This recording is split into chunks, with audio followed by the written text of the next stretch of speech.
മോളെ, ഈ പ്രശ്നം ആ പെണ്ണിനെ ഇവിടെ ആദ്യം കണ്ട ദിവസം തന്നെ രാജു എന്നോട് പറഞ്ഞതാ. ഈ നന്ദന മാർ യുവാനിയസ് കോളേജില് രാജു പഠിച്ചിരുന്ന കാലത്ത് പഠിച്ചവളാ. അച്ഛനെന്താ ഈ പവിത്രയുടെ കാര്യത്തില് ഒരു പ്രത്യേക താല്പര്യം? ഒരു മകൾ എന്ന നിലയ്ക്ക് എനിക്കത് മനസ്സിലാവുന്നില്ല. അതുകൊണ്ട് ഞാൻ ചോദിക്കുന്നത്. ഋതു, മര്യാദയ്ക്ക് സംസാരിക്കുക. നീ ആരോടാ സംസാരിക്കുന്നുള്ള ഓർമ്മ വേണം.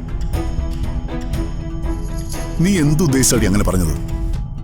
എനിക്കത് മനസ്സിലായില്ല. പറയേ നീ എന്തിനാ അങ്ങനെ പറഞ്ഞതെന്ന്? Sir, sorry sir. ഇവളത് അറിയാതെ പറഞ്ഞു പോയതാ. സാർ ഒന്ന് ക്ഷമിച്ചേക്ക്. ഋതു ഒന്ന് വന്നേ. ഇങ്ങോട്ട് വരാൻ വാ.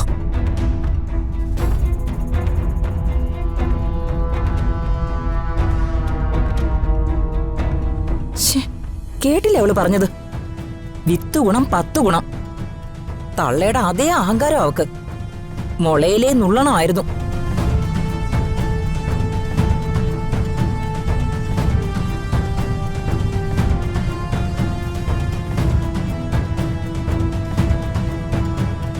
ഋതു, എന്താ? ആരോടാണ് ഋതു സംസാരിച്ചെന്ന് ഓർമ്മയുണ്ടോ? നല്ല ഓർമ്മയുണ്ട്. എന്റെ അച്ഛനോട്. എന്താ, അതെന്റെ അച്ഛനല്ലായിരുന്നോ? സാറിനോട് ഇങ്ങനെയൊന്നും സംസാരിക്കരുത്. അതെന്താ വർമ്മ സാറിനോട് അങ്ങനെ സംസാരിച്ച? അച്ഛനാണെന്ന് വെച്ച് എനിക്ക് പറയാനുള്ള കാര്യം പറഞ്ഞൂടെ? വർമ്മ സാറിനോട് ഇങ്ങനെയൊന്നും ആരും ഇതുവരെ പറഞ്ഞിട്ടില്ല. അതെ, ആരും ഇതുവരെ പറയാത്തത് കൊണ്ടാണല്ലോ എന്റെ അച്ഛൻ നിന്ന് ഓരോ ആപത്തിൽ പെടുന്നത്. ഋതു, ഞാൻ എന്തെങ്കിലും എന്റെ അച്ഛനോട് പറഞ്ഞിട്ടുണ്ടെങ്കിൽ അതെന്റെ അച്ഛന്റെ നല്ലതിന് വേണ്ടിയാ. അച്ഛൻ വെറുതെ മറ്റുള്ളവരുടെ മുൻപില് നാണം കെടാതിരിക്കാനാ. ആയിക്കോട്ടെ, എന്നാലും ഇപ്പൊ ചെയ്തിത്തിരി കൂടിപ്പോയി. ഇവര് തമ്മിൽ ഇങ്ങനെ വഴക്കിടാറില്ലല്ലോ. എന്തോ തക്കതായ കാരണമുണ്ട്. ഞാനും അച്ഛനും തമ്മിലുള്ള പ്രശ്നങ്ങള് ഞങ്ങൾ പരിഹരിച്ചോളാം. രാജു അതിൽ ഇടപെടണ്ട. നീ ഇങ്ങനെയൊന്നും ആയിരുന്നില്ലല്ലോ ഋതു. നിനക്കിപ്പോ എന്താ പറ്റിയേ? എനിക്ക് എന്താ പറ്റിയെന്ന് അറിയില്ലേന്ന് എല്ലാരും എന്നോട് വിശ്വാസവഞ്ചനയെ കാണിക്കുന്നത്. അത് അച്ഛനായാലും ഭർത്താവായാലും. ഞാൻ വെറും വിട്ടിയാ, വെറും പമ്പര വിട്ടി. ഋതു മുള്ളും മുനയും വെച്ച് സംസാരിക്കുന്നത് നന്ദനയുടെ പ്രശ്നമാണ്. ഋതുവിന് സംശയം തുടങ്ങിയിരിക്കുന്നു. ഇതെങ്ങനെ ക്ലിയർ ചെയ്യൂ എന്റെ ഭഗവാനെ?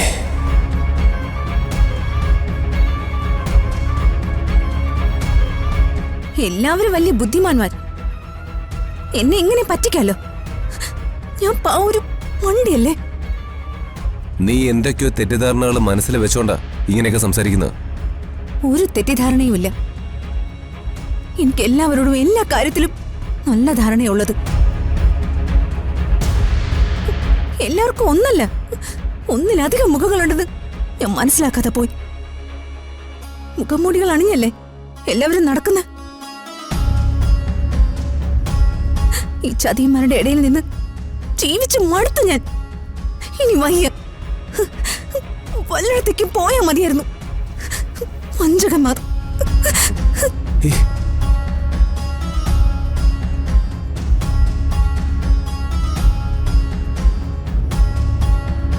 എന്റെ വീണ്ട വിചാരക്കുറവ് കൊണ്ട് പറ്റിയ ഒരു ചെറിയ പിഴവ്, അത് കൊടുങ്കാറ്റ് പോലെ വളരുകയാണല്ലോ ഭഗവാനെ.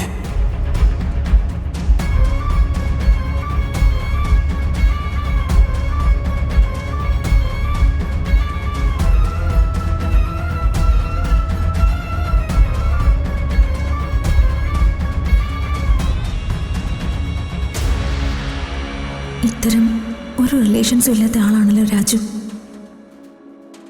അങ്ങനെയാ രാജുവിനെ കുറിച്ച് അറിയാൻ കഴിഞ്ഞിട്ടുള്ളത്. പിന്നെന്താ ഇങ്ങനെ?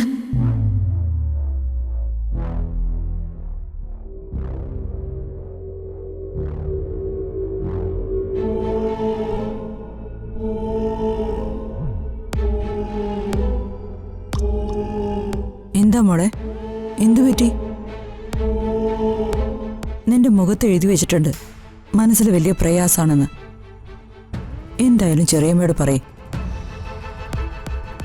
ചെറിയമ്മയോട് പറയാൻ പറ്റാത്ത കാര്യമാണെങ്കിൽ അമ്മയോട് വിളിച്ച് പറഞ്ഞ് എത്രയും പെട്ടെന്ന് പരിഹാരം ഉണ്ടാക്ക്. ചെറിയമ്മയോട് പറയാൻ പറ്റാത്ത ഒരു കാര്യവും എന്റെ ജീവിതത്തിലില്ല. എങ്കിൽ മോളത് തുറന്നു പറയേ. മോളുടെ മുഖം വാടിക്കണ്ട ചെറിയമ്മയുടെ മനസ്സിലൊരു വിങ്ങലാ. അത് എങ്ങനെ പറയണമെന്ന് എനിക്ക് അറിയില്ല. ഞാനത് പറഞ്ഞ ചെറിയമ്മ വിശ്വസിക്കുമെന്ന് എനിക്ക് തോന്നുന്നില്ല.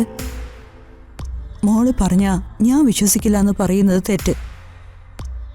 മോള് പറയുന്ന കാര്യം ചെറിയമ്മയ്ക്ക് വിശ്വാസമായില്ലെങ്കിൽ മോളുടെ കൂടെ നിന്ന് അതിന്റെ സത്യം എന്താണെന്ന് കണ്ടുപിടിക്കും. അത്രേ ഉള്ളൂ. ഇതെന്റെ സംശയമല്ല. ഞാൻ നേരിൽ കണ്ടൊരു കാര്യമാണ് ചെറിയമ്മയോട് പറയാൻ പോകുന്നത്. മോളെ മടിച്ചു നിൽക്കാതെ കാര്യം പറയേ. എനിക്ക് രാജുവിനോടുള്ള സ്നേഹത്തെക്കുറിച്ചും വിശ്വാസത്തെക്കുറിച്ചും ഞാൻ പ്രത്യേകം ചെറിയമ്മയോട് പറയേണ്ട കാര്യമില്ലല്ലോ. അതൊക്കെ എന്തിനു പറയണം? ഞാൻ കാണുന്നതല്ലേ.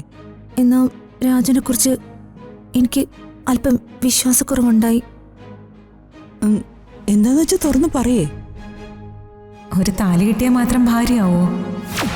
എന്റെ പ്രണയം എന്നും രാജുവിനോടായിരിക്കും.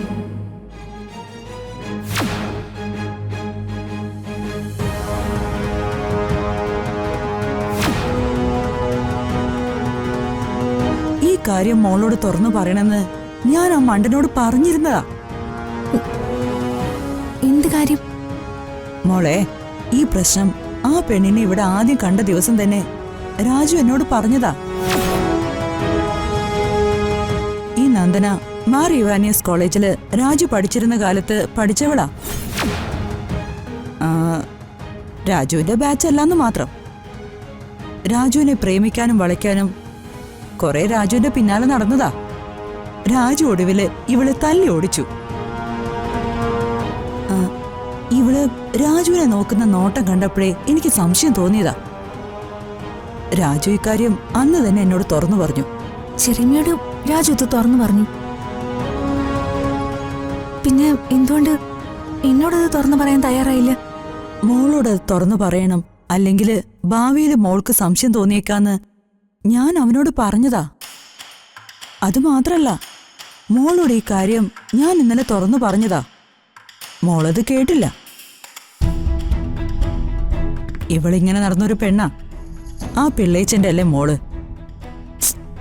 മോളത് മനസ്സിന്ന് വിട്ടേക്കണം കേട്ടോ. രാജു ഒരു കളങ്കമില്ലാത്ത പയ്യനാ.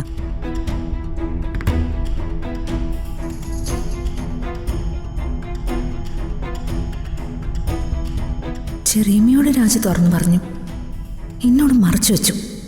അപ്പോ അതിൽ കള്ളത്തരമില്ലേ? ഉണ്ട്.